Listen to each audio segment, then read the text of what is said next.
Hey, good evening, and welcome to another edition of The Best Is Yet to Come. This is your girl, Steph, and it's definitely a Best to Yet to Come takeover. In the audience, I have two people that has graciously decided to help me out this evening. Some of you may or may not know that I had surgery and I'm not able to be in the studio. So tonight host is Tony and his co-host is Shelby. And what they are talking about tonight is another great show. It's talking about bonds that unite us as family or either divide us as family. So I will let them take it away now. Once again, I thank you so much for being my co-host tonight.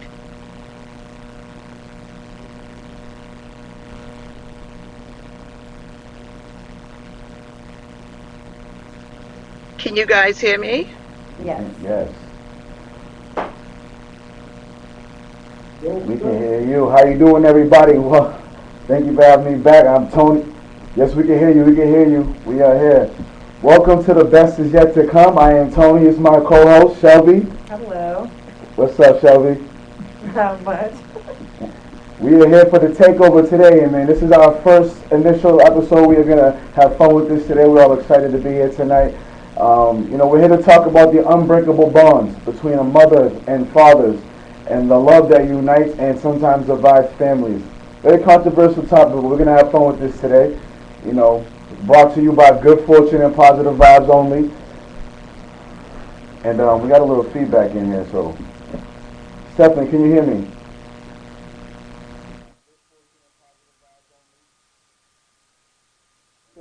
So how you doing? First off, let's get everybody acclimated with you and comfortable with you. It's your first time here, so let everybody know who you are. All right. Well, my name is Shelby LARENA. I'm from Boston. I'm a mother of one. I have a 6-year-old son.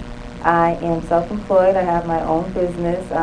I do multiple things. I dibble and dabble in various, industries. But my primary thing right now is housekeeping at the moment. Yeah, I'm looking forward to the summertime. We can start doing landscapes and things like that. Pretty much it. Okay, all around hustler, just get into it. Yeah. I like that. So, mother of 6, mother of 1. Mother of 1. Excuse me, mother of 1. How old was your child? 6. 6. Now, how is That's that? a big difference. How is that? It's Sorry about that. Excuse me.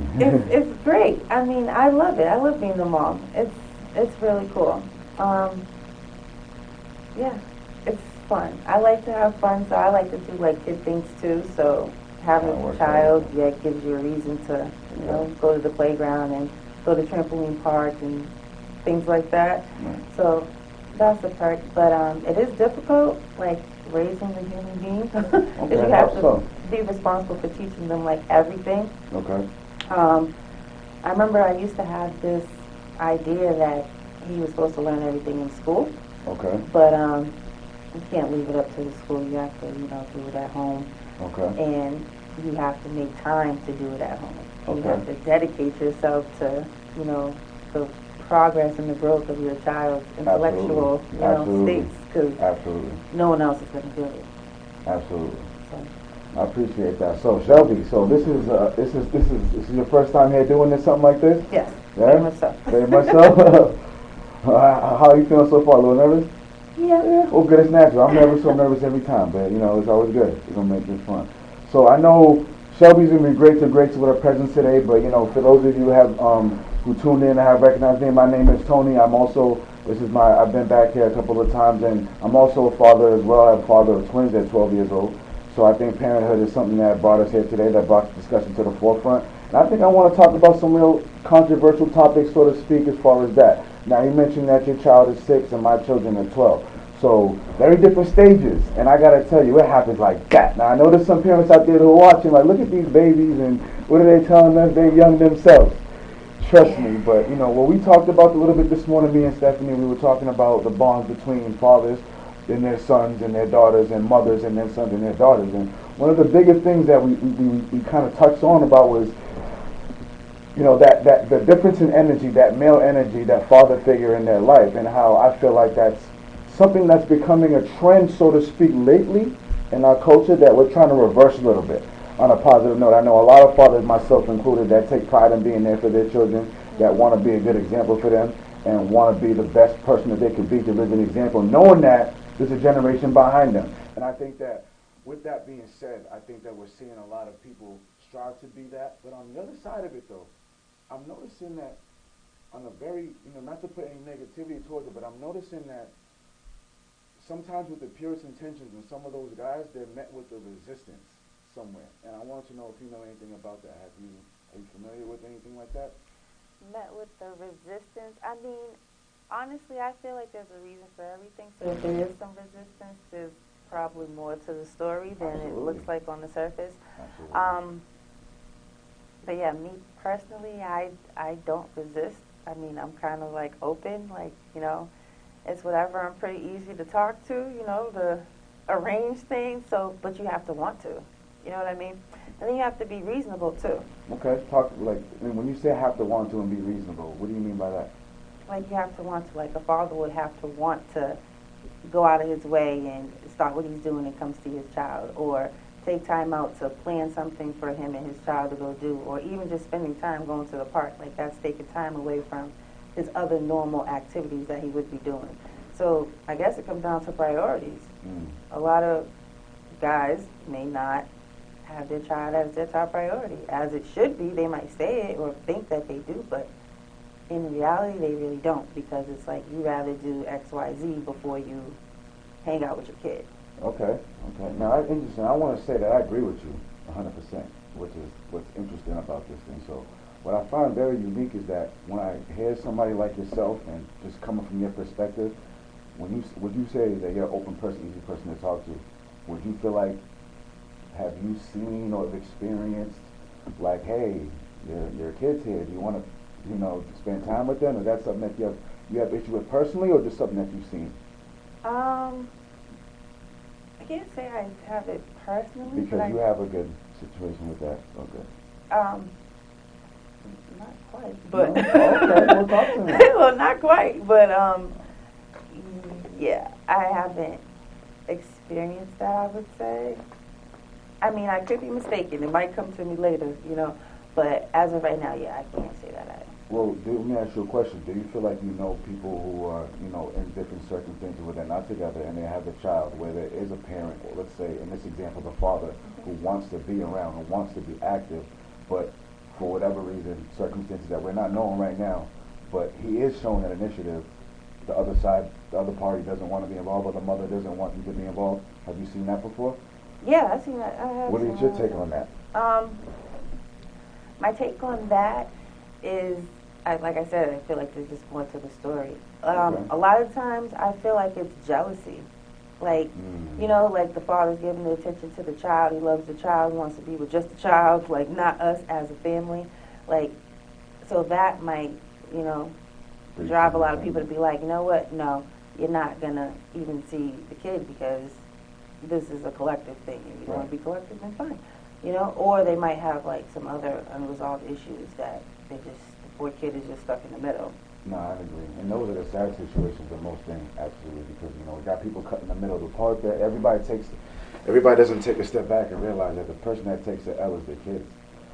You know, me personally, I know what that feels like. Like, I want to touch on something too, because everything that you're speaking on, I understand, and I want to share that. I have a friend of mine who's, you know, she's a single mom, and, you know, her kid is around the same age as my kids. And I would always be around them sometimes when they were younger, and I would notice that, just the family, because I knew the family, I grew up with the family, and I would notice that, you know, the kid would call the dad by the first name, and I would always be like, damn, you know, as a father, that would bother me. I would hear it, and I'd be like, man, what's going on there? But I would notice, like, you know, I treat him like one of my sons, like I love him like one of my sons, like I didn't You know, obviously I didn't care for them like mine, but you understand. Like I have children of my own. I've always loved children, so I've always been good to the kids.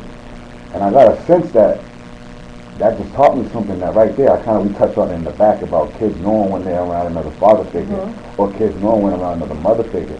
But one thing I noticed that is she, to her credit, was always like, door was always open. You know, always given opportunity to be in the kid's life and to be a present father. And, you know, it was one of those things where it was like, wow, like kudos to you, because it's very easy for you in that situation to just close that door and knock off all communication, because at that point you be doing yourself and your son a favor, honestly, and that's from a father. So there are those guys out there that I want to say not deserve it, but it's a situation where it's unfortunate, but you got to do what's best for you. And sometimes I agree that the best decision sometimes for the mother is to do what's best for the children. Sometimes it is to keep that situation apart. I'm not going to say that that doesn't happen sometimes. Now, question. In that situation, that's what brings us back to, do you feel like as a mom, you have a son? As a son, do you feel like one day you're gonna, you know, how do you feel about raising a son? Like what kind of, do you ever feel like do you ever have the responsibility of a man for him to lean on and look up to an example of a strong man? Or do you feel like, no, as a mom, I got this, I don't need no help? No, you definitely need a man, a strong man, father figure or something. Like, at least a father figure. Like, that's what I've noticed. Like, I know someone and they're like a father figure to a lot of people. You know what I mean? Like, that's just the role that they take. Like you said, you have kids, you like kids, you show this kid love, like, you don't care about them like it's your kid. Like, not that bad. Like, you show them love. You know what I mean? Like, you take them in, you feed them if you're hungry type of thing. So there's, I don't know. I have seen that though, definitely. Yeah, I mean, and like, I guess another thing too, like you said that you definitely need a man, and I appreciate hearing that, because I feel like a lot of females out there really think that they don't need a man around, like for whatever reason. Like, I understand that there's a lot of, what's the word, toxic masculinity going on around here. That's the culture. Yeah, that's the term that there's on the internet now. Is that another thing that they be saying, like all over the internet? I don't know. I hear a lot of it. What is that though? What is that? I don't really know. I'm not an expert at that, but I've heard the term. So I threw it out there, but I've heard the term, especially in the wake of the Will Smith and Chris Rock thing that's been going on. There's been a lot of, that term been thrown out there. Okay. And what I'm just starting to notice, I'm like, man, like people don't understand like the importance of having that male energy around, even if it's just for the relationship, just for the sake of having that bond with him, like whether it's a positive relationship or not. Because I gotta tell you, there's men out there who even girls, I'm not gonna speak for them, but I think they would agree with me that there's some of them that didn't have their dad when they were around, that to this day it bothers them. Whether they won't talk to him, whether they won't even acknowledge him as a father, or whether they love him and they treat him dearly. Both is an effect of that man. Whether it's the person that's adopted and it's not their biological parents, in the back of their mind, they're always wondering, what's up with my father? So there is a bond that's unbreakable, like undebatably unbreakable. Yeah, absolutely. And I feel like when you have that bond with somebody, it's important to understand that there's that lineage. It's like you have to harbor that. And people grow up in different ways. Like, I'm going to admit right now, I grew up, I didn't have my dad around. So I always told myself as a father, one day when I have children, I'm never going to have my kids know what it's like to not be able to rely on their dad. Mm-hmm. So I can speak for a lot of men out there that just know, like, even if it's just, I was talking to Stephanie today, like, no matter what, see my kids every day, see them on the weekend, however the break is, whatever, as soon as I see them, they run to me like they never saw me in a long time. That means so much to me. It's crazy. Like, I was talking to my daughter the other day. It's like when they ask me, they're 12, they'll be 12 in a couple of weeks, and they still ask me to read them bedtime stories, to tell them the bedtime stories. Since they were babies. Those are the smallest things that, like, as a father, that you cherish, because that's what it's all about. And I can remember, and I just know that I also remember what it felt like to be anticipating people to come. It will be there on Monday. That Monday came and I didn't see anybody. So I know what that feeling is like. So when I ask you, Shelby, tell the people, like, what is it like from your perspective as a mother? Did you grow up with both your parents? I did. You did? Oh, dope. So you have like the best. Tell me, how does that make you feel today as a woman with her own son? Tell the Um, people. well, people, I mean, it is a good feeling. I mean, I never really thought about it because it's always just been like a natural kind of thing. But then I do see people who don't have both parents, and I just, I don't know, it's just like a whole different animal. And in terms of what? Um, because it's like they don't have those bonds, like the bond with the mother and your father. So do you feel like those relationships are lacking and it's evident? Like, do you feel like, damn, man, like... I never thought about it like that, but But see, that's why not? Question. That's a good question. Why not? I never really, I don't know, I never really thought to go that deep, I guess, into Okay. Have you why ever people are the noticed? way they are. Have you ever noticed people around you, their behavior is different based on their environment or their perspective based on yours? Yeah, yeah, yeah, absolutely. Absolutely. Yeah, absolutely. How you feel like it shaped you as a person, as an adult woman now, as a mom? What do you mean, the differences or my... Well, like, you know, having that relationship with your mother and your father, I would say that's important. Whether they were together or not, having that relationship with both of them, I feel like is important. Do you agree? I absolutely agree. But I feel like it's different if you live with them, live with both of them. Talk to me. I feel like it's different. Because, like you touched on it earlier about the bonds, like with the father and the son, kind of. So, this is not a man. Please, hold on. I wish I had a button to get this boss to take over because she is. I mean, interact with people, things like that. Like, a woman is, the way the woman interacts and sits and does different things is different to a man.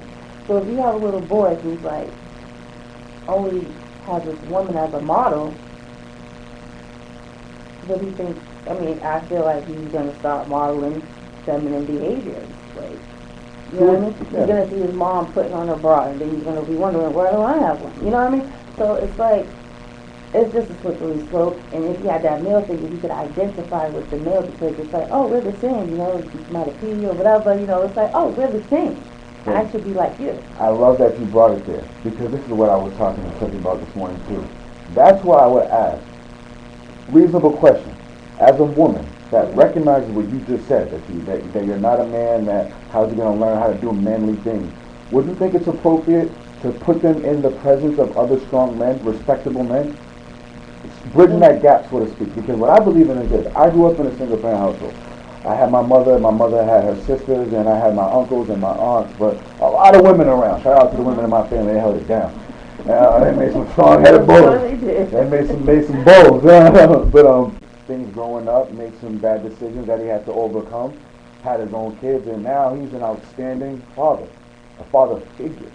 You know, and sometimes your life trials and tribulations, they force you to mature in a way where that's how you see the world. How do you feel about that? I totally agree. I mean, that's how we learn. You know, we learn through our experiences. I mean, some of them might be good, some maybe not so good, but you still learn at the end of the day. Like, if it's a bad experience, you learn not to do that again. Or you learn what happens if you do that. And if it's a good experience, then, you know, you take that and run with it. So it's like, all experiences, like, serve a purpose, basically. Definitely, absolutely. Listen, y'all, if you guys are just tuning in, we are here at the Best Is Yet to Come. We're at the Takeover with Tony and Shelby, you know, at the Power Episode. We are talking about the unbreakable bonds that can, you know, unite and divide families, and it really starts from home. And just to recap, we're talking about the bond between a mother and a father, and sometimes the willing fathers and the not-so-willing fathers, and the together families and the not-together families. Controversial topic. Now, I understand that things happen in life that we can't always control. Circumstances change. I don't want to ruffle too many feathers. Let me I want to, you know, I don't want to ruffle too many because like a father figure, like a child needs a father figure. Yes. Or like a father figure. Yeah, a father figure, a strong man figure, whatever you want to call them, like a positive figure that will teach them how to be your version of an ideal man. If you want them to be respectful, you know, honest, loyal, you know, saved, you know, financially savvy, things like that, you know, so you have to teach them in order to teach them that, you have to put them in places where they're going to be exposed to experiences where they're going to learn these different things. You know, like even you said with the sports team. I know a lot of my cousins are in sports teams, and that is good. And if you don't, and my cousin didn't have a father figure either. He was just him and his mom. So when he's at sports, you know, not only does he have his peers, but then he has the coaches, and then it creates like little competition within your peers, you know, like, you know, who looks the best. You know, sharp kid, and he goes to an all-boys school, and I went to all-boys school too when I was young, and it's like, he doesn't know, like, he thinks he's smarter than everybody, and I like to tell him all the time, boys, I went to all-boys school, I know what it's like to be around the boys, but I noticed that, like, when you know what it's like to be around the boys, you can connect with them differently. One of the things that me and Stephanie talked about last time is first-hand representation. Well, how do you get first-hand representation? If your mom is telling you how the boys do it, that's not first-hand representation. That's your mom telling you how the boys do it. There's a different way of hearing that song. When your dad or your uncle or your big cousin or he starts telling you how the boys do it, you're hearing that differently. And that's just the difference of a presence. And I feel like now in our culture, there's so much competition within the family.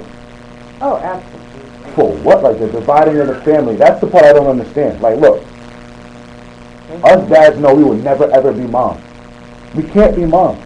If my twins come and they see me and they run in this room right now and they start running towards me and they jump up to see me and they banging me on that stage, they're going to cry and scream for mommy.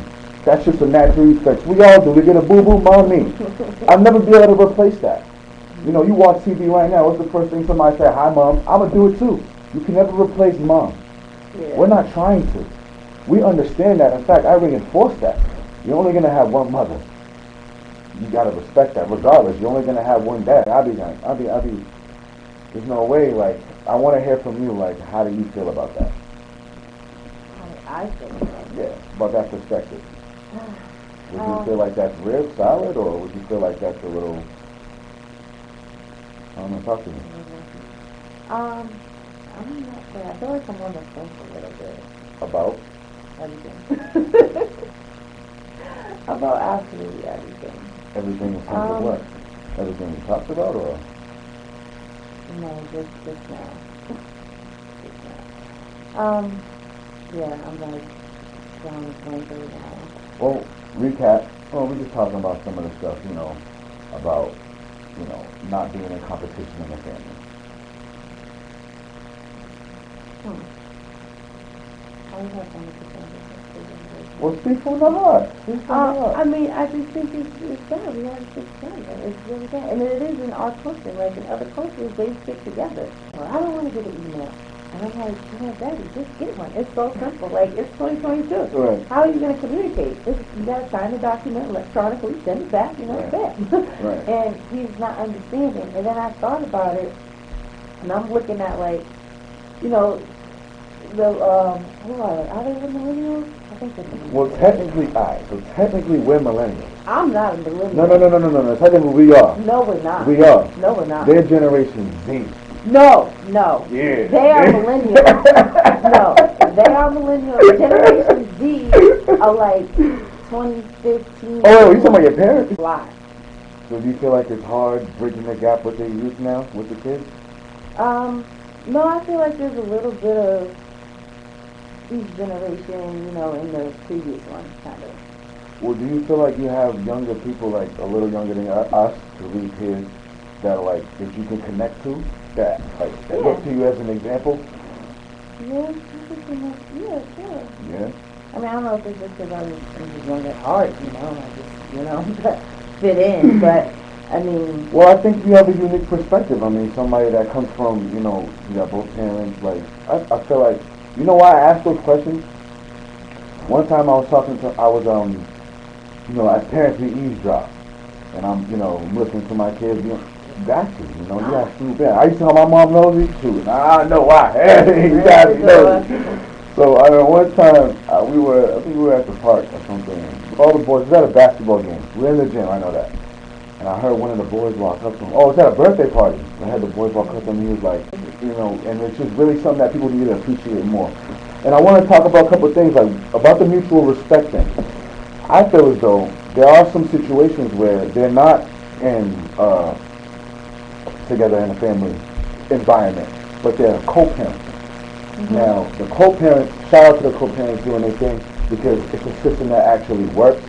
And one of the things that, me and Stephanie were talking about is about being that example and having clear communication as far as, hey, listen, your mom and I'm dad, as long as we have that mutual respect within your house and with my house, and we're, everything could be, copacetic, to use a word in a nutshell. But I think that a lot of people don't like to have it that way. Why do you think that is? Don't like co-parents? Yeah, I feel like there's a lot of my way or your way, or there's just no communication. Why do you think that is? I think there's always has to be like a leader. Like someone always has to have the last word or feel like, oh yeah, we're gonna do that. Like someone always has to feel like that when there's more than one person, basically. Okay. Like a leader, basically. So do you know anybody or have that's ever had to do? Do you know anybody that's worked in a situation like that? In a situation like that and it's working? What do you mean there's like mother and I or something? No, where they're like there's two parents, they're not together and they're co-parenting.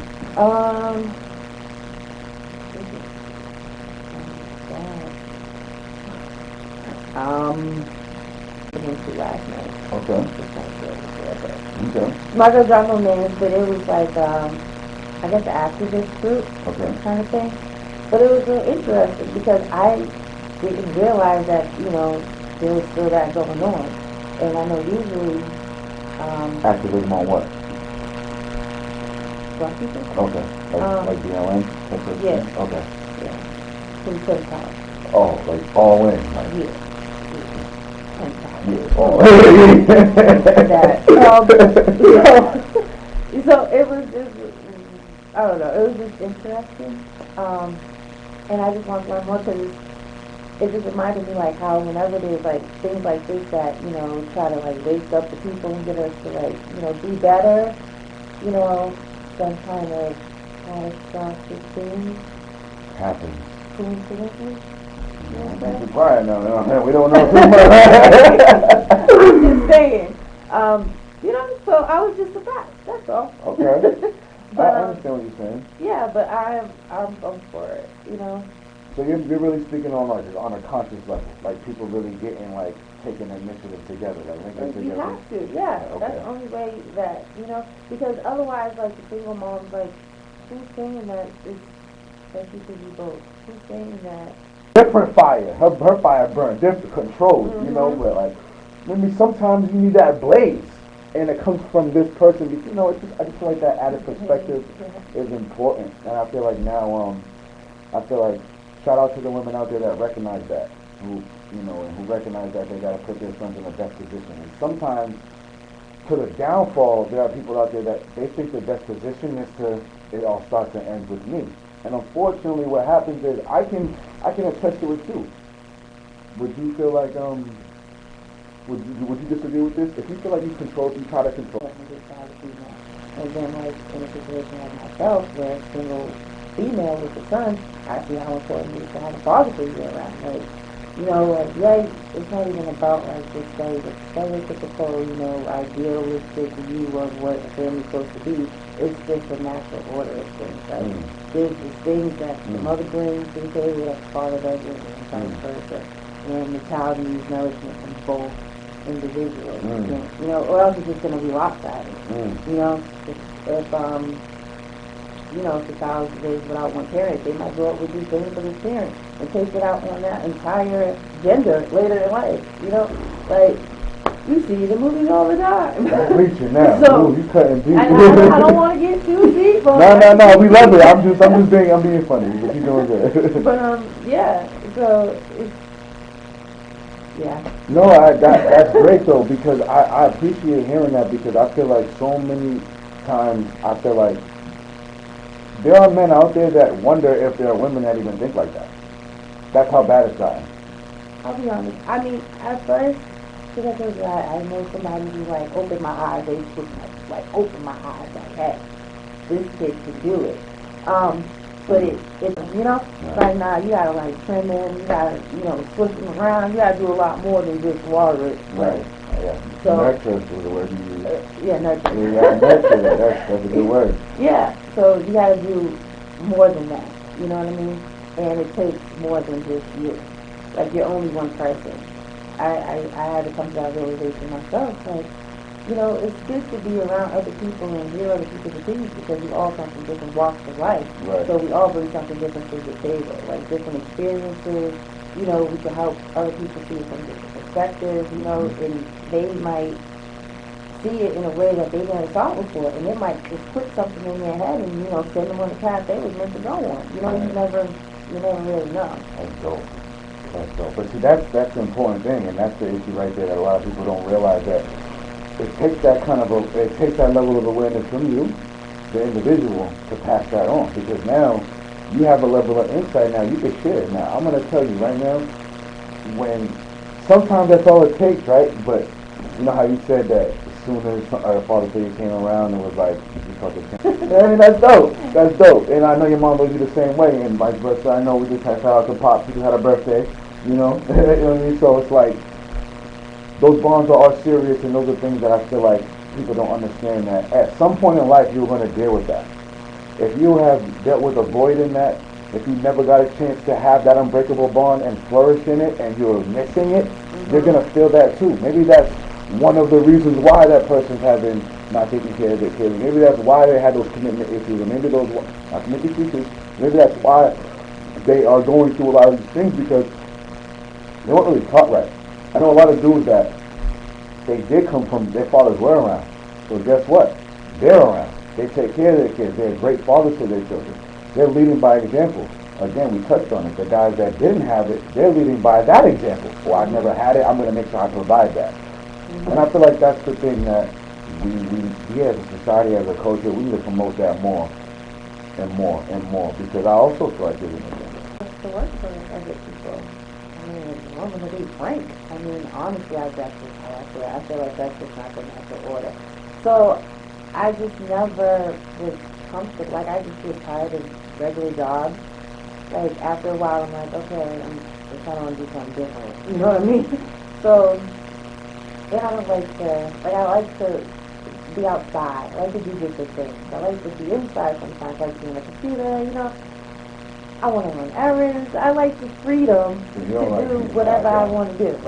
Not to be chained to the desk, because I've lived that life, where I had the cubicle, that whole lifestyle. I mean, it's cool, but I don't want it for myself. So when you said back there, you said you like to travel. I love travel. Yeah? Yep. Where's the last place you went? It's so long. Too long. Too long? Okay. Last place I went. And now I'm rehabilitated. Even up. And then they said to me, we went to a trampoline park again a couple of weeks ago, and it was like, Dad, do not try nothing crazy, all right? You're not 12. I was like, okay. So you gotta have the kids. So you gotta love the kids, but those bonds are unbreakable. From mothers to fathers, please, I really encourage you. Love your children, take care, support your children. However it is, it's not about money. It's not about anything like that. That time is precious to them. I gotta tell you, there's things that I remember that they were conversational, impressional things that carried me throughout my entire life. And I just feel like there's certain energies that need to be there, no matter what the situation is. And I just feel like the doors should always be open for the mothers and the fathers to bridge those gaps, because those bonds are unbreakable. They last forever, and there's always a negative and a positive. And why not keep it positive? Why not keep the next generation going? Why not perpetuate that, you know, with good fortune? You know, and we had a good time tonight. I think we did, right? It was fun. It was bad. I just want to say thank you, everybody, for tuning in for the best is yet to come. You know, hopefully it's going to be the last time you see it.